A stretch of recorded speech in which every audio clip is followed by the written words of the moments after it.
Parang simula ito ng kronika ng digmaan. Mahaba at mabagsik ang kasaysayan ng Hapon dito pero hindi bansa ang kalaban. Hindi! Tubig ang bumabagsak, rumaragasa, umaalon. Binababasbasan ng pare, ipinagdarasal ng magsasaka at ikinukulong ng mga tagaplano gamit ang dike at tarangkahan pero palaging nahuhuli rito. Bawat henerasyon ay nagdadagdag sa plano, kumukuha ng tao, mas matalinong bomba, mas magagandang mapa at natututo ng parehong aral. Igalang mo ang dagat, kung hindi ay tuturuan ka nito. Ang bansang ito ay hindi lang naghahanda sa sakuna, kundi nilalampasan ito gamit ang inhenyerya. Talagang kamangha-mangha ang mga resulta. Mula sa ilalim ilog ng Tokyo hanggang sa malalaking payder kontra baha, kakaiba at makabago ang mga hakbang ng Japan sa pagpigil ng pagbaha na tila science fiction at serbisyo publiko na rin. May nagsasabing sobra ito, ang iba naman ay matalino raw. Ito ang mga depensa laban sa baha na nagbago sa isa sa pinakamadaling tamaan ng sakuna na bansa bilang huwaran ng kaligtasan.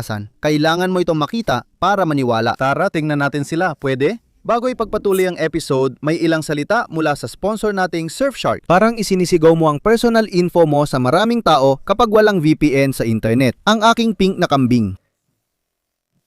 Hindi lang tinatago ng Surfshark ang iyong IP, pinananatili rin itong lihim ang buong digital footprint mo. Ini-encrypt ng Surfshark ang lahat ng ginagawa mo online at idinadaan ito sa isang secure na server. Kahit nasa public wifi ka, nag-check ng email abroad o nag-a-access ng geo-block content, protektado ka nila. Isang account lang pwede sa maraming devices. Binoblock nito ang ads, trackers, nagbibigay babala sa na-leak na data at kaya baguhin ang lokasyon para sa mas magandang streaming. Madali lang itong isetup at tumatakbo sa background. Bisitahin ang surfshark.com/mega o gamitin ang code na MEGA sa checkout para makakuha ng 4 na libreng buwan ng Surfshark VPN. Pribasiya, kaginhawaan, 4 na buwang bonus, ayos na deal. Balik tayo sa episode na yon.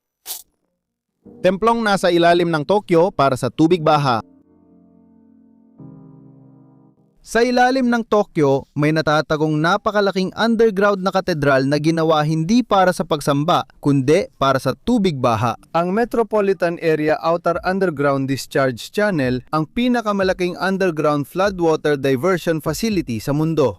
Mas kilala ito bilang GCANS mula sa pangalan nitong hapon at naging iconic na megastructure na depensa sa baha. Ang laki nito mga kaibigan, nasa mega projects tayo at may mga side project pa. Nagtatrabaho rin ako sa bagong studio gaya ng nakikita nyo rito. Isipin mo ang isang espasyo na 177 metro ang haba, mas malapad kaysa sa pakpak ng jumbo jet na 78 metro at taas na kasya ang 5 palapag na gusali, 18 metro. Doon mo maunawaan ang laki nito. Kahit ganon, pangunahing bahagi pa lang ang mga sukat na iyon. Ito ang malaking pressure adjusting tank na nag-iipon ng tubig baha. Isang vault na suportado ng 59 malalaking konkretong haligi na tig 500 tonelada. Sobrang laki kaya parang langgam ang mga tool group sa loob ng kanal.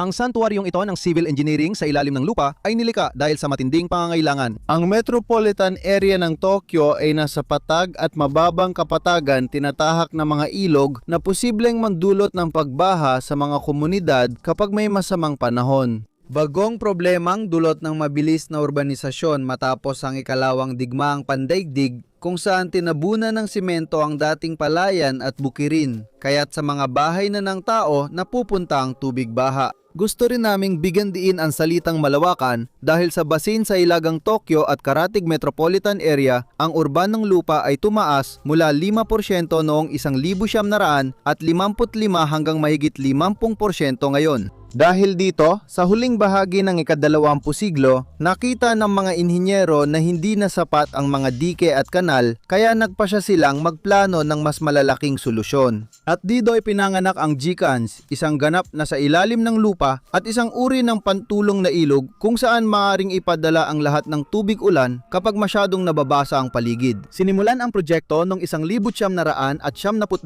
at matapos ang 230 bilyong yen, 1.6 bilyong dolyar, binuksan ang underground discharge channel noong 2006. At sabihin mo na, ang gusto mo tungkol sa laki ng ginastos na pera, pero mukhang sulit naman talaga ang nagastos nila. Bukod sa pangunahing kuweba, nagtayo rin sila ng 5 malalaking patayong lagusan na hanggang 74.5 metro ang lalim, sapat para magkasya ang Statue of Liberty na may sobra pang espasyo. Ang mga lagusang ito ay nagsisilbing daluyan ng baha. Sa malakas na ulan, ang sobrang tubig mula sa umaapaw na ilog ay dumadaloy dito imbes na bumaha sa kalsada. Pagkatapos, ang tubig ay dumadaloy sa humigit kumulang 6 tuldok 5 kilometro ng mga lagusan. Bawat isa ay mga 10 metro ang lapad at pagkatapos ay nagsasama-sama sa pangunahing tangke. Mula ron, isang hukbo ng pump na may malalakas na turbine engine ang kayang magbuga ng 200 kubikong metro ng tubig bawat segundo palabas ng tangke, ligtas na itinatapon sa ilog Yodogawa na nagdadala ng baha sa Tokyo Bay. Kahanga-hanga ang kapasidad ng napakalaking estrukturang ito sa ilalim ng lupa. Ang buong sistema ay kayang maglaman ng hanggang 670,000 kubikong metro ng tubig baha sa isang pagkakataon na halos katumbas ng 268 Olympic size na swimming pool ng tubig. Sa awa ng Diyos, hindi pa kailanman kinailangan ito ng ganoon karami at sana'y hindi mangyari. Mas mainam ang labis na panukalang pangkaligtasan at solusyong inhenyerya na kayang harapin ang malakas na pagbaha para siguradong handa kung mangyari iyon. Karaniwan, nagagamit ito mga 7 beses kada taon na medyo madalas din. Ibig sabihin, 7 beses kada taon, maaaring masira ang buhay at ekonomiya dahil sa baha. Ngunit ito ay naiiwasan at natutulak palabas sa dagat. Mahalaga rin ang natipid sa ekonomiya dito. Sa unang 18 taon ng operasyon ng GCAN, tinatayang nakaiwas ito sa 148 bilyong yen o halos $1 bilyong ng Estados Unidos sa pinsaladulot ng pagbaha. Malapit nang mabawi ang ginastos sa proyekto dahil marami pang taon ng operasyon ang natitira. Sabi rin nila, kapag tumayo ka sa pangunahing vault habang naglilibot tuwing taginit, para kang nasa ibang mundo at madaling makalimutang hindi ito sci-fi na set o lungga ng kontrabida. Isa itong praktikal na infrastruktura na hindi alam ng karamihan habang abala sila sa araw, hindi na kailangang lumusong sa baha at nakakauwi nang makitang hindi inaanod ang bahay nila papuntang karagatang Pasipiko. May tanong ako, kasi lumalabas na ang GCANs ay nagpoprotekta lang ng bahagi ng Greater Tokyo na hindi naman nakakagulat kung nakita mo kung gaano kalaki ang lugar na iyon. Kaya anong gagawin mo kung kulang ang isang mega drain? Syempre, magtatayo ka pa ng mas marami, di ba? Mga nakatagong ilog baha at imbakan ng tubig sa ilalim ng Tokyo. Kung ang GCANs ang superhero flood tunnel ng Tokyo, ang mas maliliit at di gaanong kilalang kapatid nito ay parang mga sidekick, tahimik, di nakikita pero laging handa. Ang mga tinatawag na nakatagong ilog ay maaring wala ang engrandeng tanawin ng GCANs, pero mahalaga rin sila sa araw-araw na proteksyon laban sa baha. Tingnan natin ang Furukawa Underground Regulating Ponds na mukhang direktang pagsasali ng pangalan bilang halimbawa. Itinayo ito mula 2009 hanggang 2017 sa ilalim ng Minato Ward kung saan matatagpuan ang Tokyo Tower. At binubuo ito ng isang 3 tuldok, 3 kilometrong haba, 7 tuldok, 5 metrong lapad na lagusan na kayang magimbak na hanggang 135,000 kubikong metro ng tubig baha. Katumbas ito ng 54 Olympic swimming pool. Itinayo sa halagang 24 tuldok, 5 bilyong yen o 100 at $70 milyong ng US, ito ay emergency na daanan kapag napupuno ng ulan ang mga kanal. Inililihis ang tubig sa 52 metrong lagusan papunta sa tunnel tapos ay ipapabalik pataas gamit ang pump pabalik sa ilog pagkatapos ng bagyo. Pansinin din ang kaibahan sa operasyon dito. Hindi tulad ng GCANs na itinatapon ang tubig baha sa Yodogawa River. Mas nakapaloob sa sarili ang disenyo ni Furukawa. Kinokolekta nito ang tubig at ibinabalik kapag ligtas na. Ang pagtatayo nito na di na nakakagulat dahil sa dami ng bagay sa ilalim ng Tokyo ay parang pagsusuot ng sinulid sa karayom. Dumaan ang lagusan sa ilalim ng mga matataas na gusali, imburnal at Namboku Metro Line. Kaya kinailangang mag-drill ng sobrang eksakto ang mga tauhan.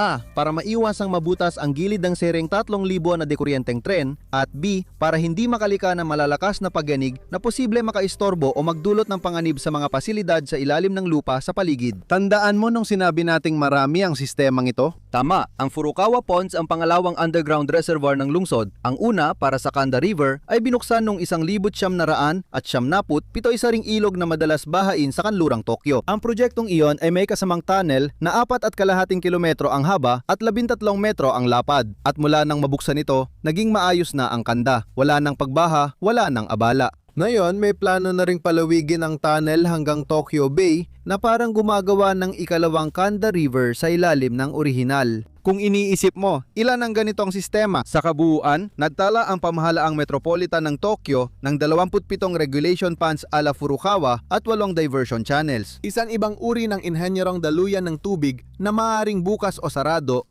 na naglilihis ng sobrang agos ng ilog sa ibang ruta tuwing may pagbaha. Gayunpaman, ang pakalahatang pamamaraang ito na nagbibigay ng iba't ibang daanan ng tubig ay hindi lang ang ginagawa ng Tokyo para labanan ang pagbaha dahil patuloy pa ring nagtatayo ang lungsod ng mga tradisyonal na levee, storm surge barrier at pinababang embankment. At habang may ilang bumabati ko sa gastos, sinasabi ng mga ininyero na wala nang ibang pagpipilian ng Japan kundi magtayo sa ilalim ng lupa. Walang sapat na espasyo para magtayo ng tamang sistema sa lupa at malinaw na hindi matalino ang walang gawin. Ganyan kasing pag-iisip ang nagtulak ng ilan sa pinakamalalaking underground engineering sa mundo. Sa ibang lungsod, ang pag-iwas sa baha ay ginagawa sa pamamagitan ng paghuhukay ng kanal, pagdarasal at pag-iimbak ng sandbag. Sa Tokyo, ito ay paggastos ng milyon-milyong dolyar sa paghuhukay ng mga butas na baka hindi naman magagamit ng buo. Ang dakilang pader ng Hapon. Kaya, kung ipinapakita ng mga underground flood tunnel ng Hapon kung gaano kaseryoso ang bansa sa mga bagyo, ibinubunyag naman ng kanilang mga depensa laban sa tsunami kung ano ang nangyayari kapag ang parehong kaseryosohan ay sobra-sobra. Kita mo, matapos ang mapaminsalang lindol sa Tohoku noong 2011 at kasunod na tsunami na pumatay ng hindi bababa sa 19,700 at 59 katao at sumira ng 45,700 gusali, inilunsad ng Hapon ang isa sa pinakaambisyosong kampanya ng coastal defense sa makabagong kasaysayan. Ang layunin? Siguraduhin na hindi na muling mangyari ang ganoon o kahit ang anumang halos kapareho nito. Ang resulta? Isang halos 400 kilometrong seawall na 14.7 metro ang taas ang nagbabantay ngayon sa hilagang silangang baybayin ng bansa. Dahil sa malinaw na dahilan, tinawag na itong dakilang pader ng Hapon. Mahigit isang dekada ang konstruksyon at gumastos ng 800 at 20 bilyong yen o 5.6 bilyong US dollars. Isa ito sa pinakamalalaking proyektong pang-inhinyeriya sibil ng Hapon at talagang kahanga-hanga dahil sa kanilang tanyag na kasaysayan sa larangang ito. Matagal nang may seawall ang Hapon bago pa ang 2011. Ang mga bayan tulad ng Daro na winasak ng mga tsunami noong 1,800 at 76 at 1,933 ay nakapagtayo na ng malalawak na harang. Natapos noong 1,900 at 50 S ang 10 metrong taas na double-layered seawall system ng Taro at tinawag na Great Wall sa maagang bersyon na nakita natin kanina. Akalang ang maraming inhinyero na kaya ng mga pader ang lahat maliban sa pinakamalalakas na tsunami dahil dinisenyo ang mga ito para sa alon na hanggang 8 metro at totoo ito sa loob ng dekada hanggang dumating ang ika-11 ng Marso, 2011. Noong araw na yon, nagkaroon ng magnitude 9 na lindol na nagdulot ng tsunami na may along hanggang 50 metro taas. Si Taro, ang matagal ng seawall na akala'y di mapapasok ay madaling nalampasan at naging parang humps lang sa harap ng malakas na daluyong. Ang bayan ay lubang na pinsala kung saan 181 katao ang nasawi dun lamang sa kabila ng mga depensa.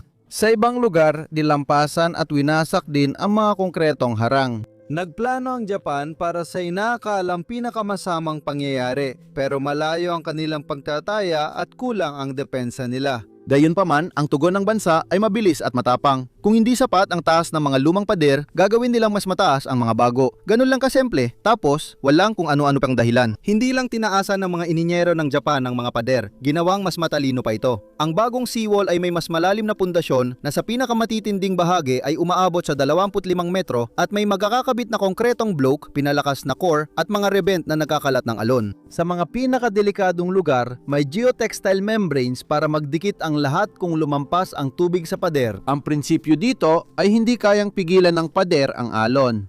Kailangang tanggapin iyon pagkatapos ng 2011 pero dapat manatiling matatag ang pader, pahinain ang alon at bigyan ng oras ang mga tao sa kabila para tumakbo sa burol. Nagdulot ng debat ang bagong dakilang pader. Ayon sa mga kritiko, binago nito ang dating tanawin at kalikasan ng baybayin dahil sa mga konkretong harang. May mga residenteng nakakaramdam na parang nakakulong. Ayon sa mga mangingisda, naputol ng pader ang koneksyon ng mga bayan sa dagat at may takot silang maging kampante ang mga tao. Baka magtiwala masyado ang mga tao sa pader at hindi lumikas kahit kailangan. May ilang siyentipiko ring nag-aalala na maaaring magdulot ng masamang epekto ang mga harang. Kapag nabutas, pwede nilang ipunin ang tubig sa lupa na parang dam. Sa 2025 papasok na sa huling yugto ang proyekto. Ayon sa dokumento ng gobyerno noong Agosto 2020, matapos mahigit isang dekada ng paghuhukay at muling pagtatayo, inanunsyo ng gobyerno na natapos na ang rehabilitasyon sa mga rehiyong tinamaan ng tsunami. Natapos na ang karamihan ng matitibay na infrastruktura tulad ng seawall, pabahay at 570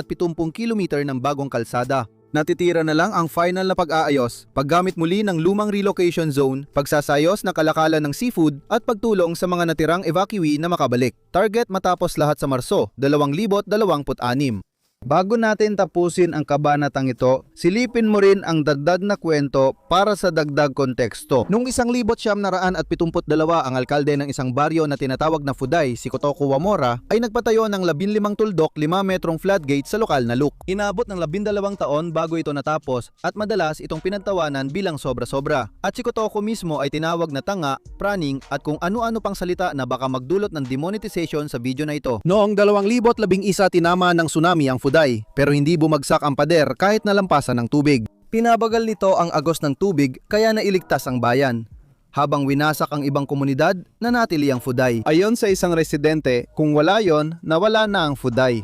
Sa huli, yan ang sugal sa ganitong estruktura. Magastos, sagabal at brutalista man, iisa lang ang layunin nila, maging harang ng komunidad laban sa pagkawasak. Sa bansang Hapo, kung saan ang dagat ay nagbibigay at kumukuha, hindi namin masasabi na nasayang ang pagsisikap na yon. Super Levis, binibigyan ng bagong anyo ang payak na pampang ng ilog. Minsan, ang depensa laban sa baha ay hindi tungkol sa paggawa ng mas matataas o paghuhukay ng mas malalim, kundi tungkol sa pagpapalapad. Mas malapad pa talaga. Narito ang super levees ng Hapon. Marahil lang hindi gaanong kapansin-pansin, ngunit pinakatahimik na revolusyonaryo sa lahat ng kanilang malalaking proyekto laban sa pagbaha. Ang ideya sa likod nito ay simple lang. Kunin mo ang isang tradisyonal na levee na karaniwang 20 hanggang 30 metro ang lapad sa base nito at gaya ng ipinapahiwatig ng pangalan, palakihin mo ito kaya't nagreresulta sa isang levee na maaring umabot ng 300 hanggang 500 metro ang lapad. Nabuo ang konseptong ito noong late 1980 nang mag-alala ang mga tagaplano sa Tokyo tungkol sa zero-meter zones, mga mabababang lugar sa tabi ng ilog Arakawa at Sumida na nasa o mas mababa pa sa antas ng dagat. Ang mga lugar na ito ay tinitirhan ng milyong-milyong tao at naglalaman ng mahahalagang infrastruktura. Kaya naman, isang pagtagas lang ng levee ay maaaring magdulot ng pagbaha sa mga lagusan ng subway, mga gusali ng opisina at buong distrito sa loob lamang ng ilang oras. Matapos ang ilang malalapit na insidente, nagpa siya ang Tokyo na muling pag-isipan ang gilid ng ilog mula sa simula. Ang naging resulta, isang levee na napakalapad at banyayad ang pagkakahilig kaya kahit mapuno ito ng tubig, hindi ito bumabagsak. Mababaw lang ang lawa sa lungsod at dahan-dahang naubos ang tubig ng walang malaking pinsala. Malaking benepisyo nito, lalo't halos imposible itong mabutas. Hindi naagnas ang loob ng levee kahit tuloy-tuloy mapuno ng tubig, di tulad ng karaniwang matarek na levee. Pangalawa, dahil sa laki nito, natural itong lumalaban sa lindol, mahalaga lalo na sa lungsod na nasa maraming fault line. At pangatlo, di gaya ng ibang harang sa baha, ang super levee ay nakakalika ng magagamit na lupa. Sa halip na makitid na hanay ng mga pilapil na may daan para sa pagmamantini, na yon ay may lugar na para sa parke, pabahay, tindahan at buong distrito. Pinagugnay ng Japan ang paggawa ng levee at urban redevelopment sa masisikip na lungsod. Kapag kailangan baguhin ang lumang pabrika o pabahay sa tabi ng ilog, nililinis ng gobyerno ang lugar, gumagawa ng matibay na plataporma at muling itinatayo ng lungsod ito ng mas mataas at ligtas. Bihira mangyari na sabay ang flood control at pagandahan ng lungsod, pero narito tayo ngayon. Hindi lang ito mabilis na proseso. Isang pilot project sa Tokyo ay sa Dachi Ward kung saan nagtayo sila ng 13 kilometrong haba ng super levee na ngayon ay tinatayuan ng isang parke at mga gusaling tirahan. Lahat ay nakatayo sa ibabaw ng floodplain. Sa silangang Tokyo, pinagsasama ang proteksyon sa baha at modernong pamumuhay sa matataas na gusali. Ngunit karamihan ng residente ay di alam na ang kanilang tirahan ay nasa ibabaw ng megadit na natatakpan ng damo. Ginamit din ng Osaka ang paraang ito sa Ilog Yodo. Ngunit matagal at magastos ang mga proyektong ito, lalo na sa mga dati nang na-develop na lugar. Ilang taon na ang nakalipas, 2 tuldok 3 kilometer pa lang ng super levees ang natapos sa Tokyo at may dagdag pang 6 na kilometer na ginagawa. Sa ganitong bilis, maaaring abutin pa ng mga dekada o daan-daang taon bago matakpan ang lahat ng bulnerableng lugar, kung madagawa nga ito. Pero determinado pa rin ang mga tagaplano. Nakikita ng mga inhinyero ng Japan ang super levees bilang matagalang solusyon na mapapakinabangan ng mga susunod na henerasyon kahit tumagal pa ang pagtatayo nito. Dahil sa patuloy na banta ng malalakas na bagyo mula sa climate change, naunawaan ang kanilang lohika. Malaking hamon din ang inhinyeriya. Kailangang ilipat ang milyon-milyong kubikong metro ng lupa sa bawat bahagi. Maingat ding nilalagay ang mga clay core at drainage layer sa pundasyon para maiwasan ang pagguho. Sa cross-section, ang super levee ay parang piramid at kasing lapad ng maliit na bayan. Medyo. Aminado kami, ang mga super levee ay hindi kasing dramatiko ng pader o tunnel pero malaki rin ang kanilang ambisyon. Ipinapakita nila ang pananaw ng Japan sa pamamahala ng sakuna. Kung di mo mailayo ang tao sa panganib o magtayo ng malaking pader, baguhin mo na lang ang lupa sa ilalim nila para manatili silang ligtas. Mabagal ito, magastos at mahirap sa politika pero talagang epektibo. Malaking breakwater ni Kamish. Para sa Japan, gayunpaman, hindi lahat ng kwento ng malalaking proyekto ang pang-ininyiriyang panlaban sa baha ay matagumpay. Sa kabila ng galing ng Japan, may ilang proyekto na nauwi sa matinding kapalpakan at nabigo noong pinakakailangan. Walang mas malinaw na halimbawa kundi ang Kumashi Breakwater, isang malaking estruktura na sa huli ay nabigong labanan ang mismong bagay na dapat nitong pigilan. Nasa Kumashi Bay, Iwate Prefecture, hindi ito karaniwang seawall. Ito ang pinakamalalim na tsunami breakwater, isang breakwater na isang estrukturang itinayo sa malayo sa baybayin upang sumalo o magtaboy ng mga papalapit na alon at protektahan ang baybayin sa likod nito na kailanman ay naitayo. Noong panahong iyon, world record ito na sumisimbolo sa pagiging malihay ng mga Hapones. Sinimula ng konstruksyon noong 1978 at 78 at natapos noong 2009. Mahigit 30 taon ng sipag at pantatayo ng matibay na estruktura sa ilalim ng dagat. Natapos ang proyekto na may 1.7 kilometer na breakwater sa buong Luke, 63 metro ang lalim at gumastos ng 220 bilyong yen o halos 1.5 bilyong dolyar sa labas. Tunay itong kamangha-manghang gawa. Mga hanay ng higanteng konkretong pambalot na inilagay sa isa sa pinakamalalim na kanal sa baybayin ng Japan. Ang Komachi, bayan na madalas tamaan ng tsunami, hindi lang ito harang. Isa itong pangakong sa susunod ay magiging iba na handa na sila. Pero bakit hindi nila yon iisipin? Dinisenyo ito para pahinain ang mga tsunami na naranasan ng Kamay Kumashi, kadalasang may taas na 8 to 10 metro. Ayon sa modelo, mababawasan ng 40% o higit pa ang taas ng alon at babagal ang daluyong, kaya mas may oras ang tao para lumikas. Napag-usapan din na posibleng mapalakas ang lokal na ekonomiya. Sabi nila, susunod ang mga mamumuhunan pagligtas na. Pero sa huli, nawalan din ng saysay lahat nung ika-11 ng Marso 2011 nang tumama ang lindol sa Tohoku. Sa Kumashi, hindi 8 o 10 metro ang taas ng tsunami noong araw na iyon, kundi 20 metro. Naging epektibo ang breakwater. Sandali lang, ayon sa ulat, naantala nito ang unang alon ng ilang minuto, Sapat para makatakas ang ilan. Pero hindi doon tumigil ang dagat. Umagos ito sa pader, bumangga sa likod na parang martilyo at nakapinsala. Hindi na kinaya ng breakwater at tuluyang nagkadurog-durog. malalaking blok ng konkreto, kasinlaki ng truck, Ay hinugot mula sa dagat at inihagi sa dalampasigan bilang debris. Rumagasa ang tubig na wala nang humahadlang papasok sa lungsod. Naglaho ang mga tahanan, nawala ang mga negosyo at 1,064 na buhay ang nawala.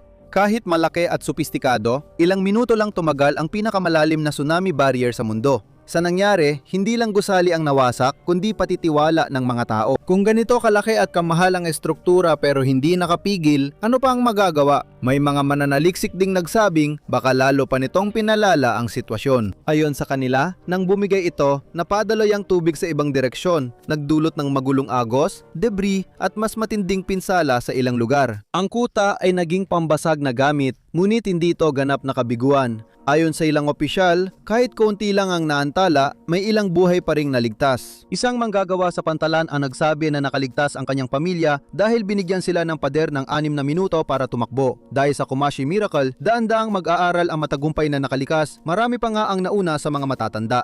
Sa harap ng napakataas at mabilis na alon, parang buong buhay na ang 6 na minuto. Hindi sapat para mailigtas ang buong lungsod, hindi sapat para mailigtas ang lahat ng tao, pero sapat para mailigtas ang ilan sa kanila. Pagkatapos ng trahedya, nagsimula ang debate. Dapat ba itong muling itayo? Maaari ba itong mapabuti? Sa huli, ang sagot ay hindi. Ang breakwater ay binalik sa mas simple pero walang nagbadaling ulitin ang orihinal. Natuon ang pansin sa mas epektibong paglikas, warning network at mga depensang gaya ng kagubatan sa baybayin. Kabalintunan, ang daang taong buffer ng mga punong pino ng Kumashi, isang natural na seawall mula noon, ay tumagal pa kaysa sa konkretong halimaw na makabagong panahon na katabi nito. Gayunpaman, hindi tuluyang nalimutan ang breakwater. Naging alamat ito, babala sa ininyiriyang sibil ng Hapon ang proyektong sobrang laki para bumagsak na bumagsak pa rin. Ang paalala sa atin ng kwento ng Kumashi, higit sa lahat, ay na kahit gaano pa kaganda ang pagmomodelo, hindi laging sumusunod ang kalikasan sa plano. Maaring maging mahusay ang inhinyeriya, maaring maging maganda, pero hindi nito kayang gawing ganap na ligtas ang mundo. Hindi lubusan, hindi magpakailanman. Oo, kamangha-mangha ang breakwater at monumento ito ng katatagan, pero paalala rin na hindi lahat ng laban sa kalikasan ay napapanalunan sa taas, lalim o bakal. May mga bagyong hindi mo kayang tapatan ng anumang istruktura. Ang magagawa mo lang ay subukang mabuhay sa gitna ng mga ito.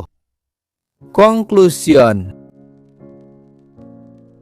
Kaya sa huli, ano ang ibig sabihin ng lahat ng ito? Nagbubunga ito ng mga lagusan na kayang lamunin ang matataas na gusali, mga pader sa dagat na humahati sa tanawin, at malalapad na pilapil na maaring tayuan ng mga komunidad. Ang mga panangga ng Japan laban sa baha ay bunga ng isang bansang hinubog, minsan ay literal pa nga ng mga sakuna. Isang bansa na hindi lang naghahanda sa sakuna, kundi sinusubukang lampasan ito sa isip, paghuhukay at pagtatayo. Ang ilan sa mga pananggang ito ay tagumpay, ang iba naman ay babala. Ngunit maging ito man ay mga kuweba sa ilalim ng lupa na kasing laki ng mga stadium, mga breakwater na mas mataas pa sa karamihan ng mga gusali ng apartment o mga damuhan na super levee na nagsisilbering mga park ng lungsod, lahat sila ay nagpapahayag ng iisang katotohanan. Seryoso ang Japan sa banta ng tubig at nilalabanan ito gamit ang matapang at kakaibang inhenyeriya. Sobra ba sa engineering? Oo, pero sobra rin ang kanilang paghahanda. Tiyak, ngunit noong 2011 na patunayan na malaki ang nakataya. Maliban na lang kung naniniwala tayong tama ang ideya ng Japan. Dahil habang tumataas ang tubig at dumarami ang panganib, hindi na ito tungkol sa ambisyon, kundi sa kaligtasan. Kung konkretong daan o tunnel man, ang ibig sabihin nito na sana'y hindi mo kailangang gamitin, mas okay na yon kaysa magsisi kung dapat mas malaki ang ginawa mo. Salamat sa panonood.